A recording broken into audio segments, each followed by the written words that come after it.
जनहक्क news network, जनतेचा आवाज, हक्कासाठी लढा.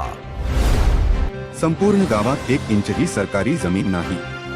मग ग्रामपंचायत कार्यालय, सरकारी शाळा आणि रस्ते काय हवेत तरंगतायत का? महसूल विभागाचा सर्वात मोठा आणि धक्कादायक दावा. नमस्कार, जनहक्क न्यूज नेटवर्क मध्ये आपला स्वागत आहे.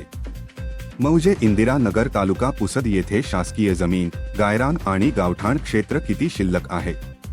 या माहिती अधिकारातील साध्या प्रश्नावर ग्राम महसूल अधिकारी श्री कामराज चौधरी यांनी थेट लेखी उत्तर दिले आहे की मौजे इंदिरानगर येथे शासकीय जमीनच नाही, पण इथेच सर्वात मोठा संशय निर्माण होतो. एका बाजूला इंदिरा नगर ग्रामपंचायत नमुना क्रमांक 8च्या अधिकृत नोंदी देते, मग महसूल दप्तरातून शासकीय जमीन गायब कशी झाली?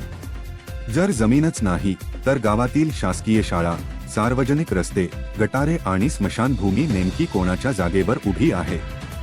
शासकीय जमिनीच्या या धक्कादायक कारभाराची सखोल चौकशी व्हावी, यासाठी आम्ही गटविकास अधिकारी, बीडीओ, पंचायत समिती पुसद यांच्याकडे ईमेलद्वारे थेट प्रथम अपील दाखल केले आहे. सत्य समोर आणण्यासाठी हा व्हिडिओ जास्तीत जास्त शेअर करा आणि अशाच सत्य आणि निर्भीड बातम्यांसाठी आमच्या YouTube चॅनलला आत्ताच सबस्क्राईब करा. जय हिंद, जय महाराष्ट्र.